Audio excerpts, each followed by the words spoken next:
Assalamualaikum warahmatullahi wabarakatuh. Shalom, Om Swastiastu, Namo Buddhaya. Salam kebajikan. Berdasarkan problem Omnibus Law terkait kekeliruan teknis dan kekeliruan substansial, kami memposisikan diri sebagai tim kontra dari Universitas Kanjuran Malang dengan judul Mendeteksi Arti, Memprediksi Konsekuensi. Saya, Dewi Wulandari sebagai pembicara 3. Saya, Maria Francisca Ungabu sebagai pembicara 2. Saya, Lulu Mas Razuria sebagai pembicara 1. Salam Pancasila!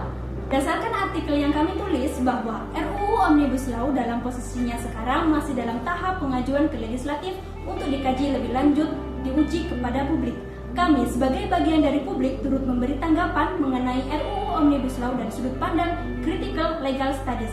Gejolak protes ihwal esensi dan eksistensi Omnibus Law Cipta Lapangan Kerja bermunculan dari kalangan warga, para pekerja, pemimpin daerah, dan terutama civil society.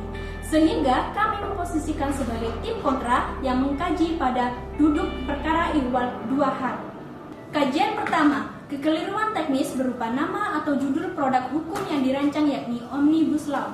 2 kata yang dipilih menjadi keliru karena adanya percampuran kata dari 2 bahasa yang berbeda, yaitu Omnibus dari bahasa Latin dan Law dari bahasa Inggris. Percampuran 2 istilah ini hampir pasti memiliki ambiguitas dalam hal pemaknaan. Selain itu, ada inkonsistensi dalam pemilihan istilah yang bisa berdampak bagi kajian dan fungsi praktis dari hukum tersebut.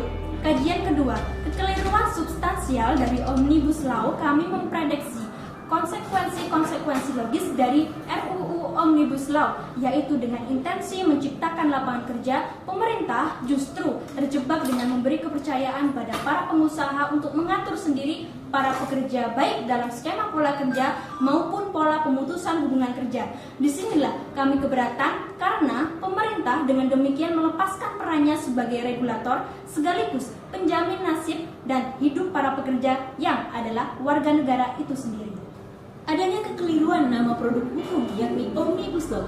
Kekeliruan ini memiliki konsekuensi praktis, terutama perihal kebebasan bila rancangan undang-undang ini menjadi undang-undang. Sesuai dengan nasihat Spinoza, kata-kata hukum mendapat makna yang tepat hanya bila sesuai dari penggunaannya.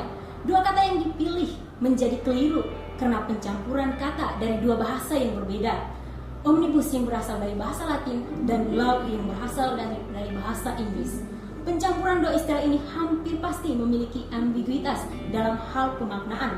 Selain itu, ada inkonsistensi dalam pemilihan istilah yang bisa berdampak bagi kajian dan fungsi praktis dari hukum tersebut.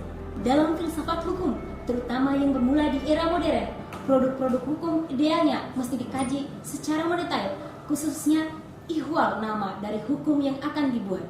Omnibus Law berasal dari istilah dari para perumus atau tim ahli hukum dari pihak eksekutif, tampaknya kurang mencermati maksud asali dan substansi dari dasar kata law yang mestinya mendahului kata omnibus. Ini kekeliruan pertama. Kekeliruan kedua, law yang dimaksud adalah lex. Dalam maksud asalinya bisa merujuk pada tata bahasa Latin. Dengan demikian, Omnibus Law bisa diubah menjadi Lex Omnibus, bukan Ius Omnibus, walaupun Ius juga memiliki arti, yaitu hukum. Hobbes mendefinisikan kedua konsep tersebut. Ius berarti kebebasan dan Lex berarti suatu pengekangan kebebasan. Yang dimasukkan Hobbes dengan kebebasan adalah ketiadaan rintangan eksternal. Apa yang bisa kita alami dari temuan kekeliruan penggunaan pada istilah Omnibus Law? Lantas, apakah Omnibus Law yang dapat dijadikan sandaran dan perlindungan bagi para pekerja? Pertanyaan pertama, kami telah memberi argumen bahwa kekeliruan istilah berupa pencampuran bahasa Latin dan Inggris menjadi agak bias makna. Selain itu, secara substansi limitasi pada kebebasan perlu sesuai dengan kelayakan hidup terutama bagi para pekerja.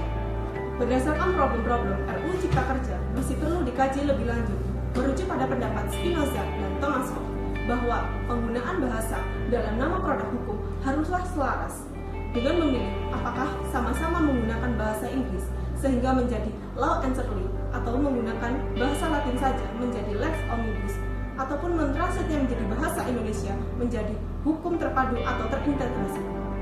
RUU Omnibus Law tidak bisa menjadi sandaran dan perlindungan bagi para pekerja. Argumen ini akan kami gabungkan dalam posisi kontra. dengan merujuk pada draft RUU Cipta Kerja karena adanya tumpang tindih peraturan perundang-undangan yang terkait dengan mulai disesuaikannya pada Undang-Undang Nomor 13 Tahun 2003 yang dimasukkan ke dalam RUU Omnibus Law, di mana pada pasal 77A ayat 1 tidak selaras dengan pasal 79 Undang-Undang Nomor 13 Tahun 2003. Pada konteks ini, kami bisa mengerti intensi baik dari pemerintah, tetapi beberapa catatan argumen kami perlu dikaji secara bersama-sama. Pertama, Undang-Undang Nomor 13 Tahun 2003 tentang Ketenagakerjaan, pola hubungan kerja yang diatur dalam bentuk kerjasama antara pemerintah, pemilik perusahaan, serikat buruh, dan pekerja. Dalam RUU Omnibus Law, pemutus hubungan kerja diserahkan dalam pola hubungan hanya antara pengusaha dan pekerja atau buruh.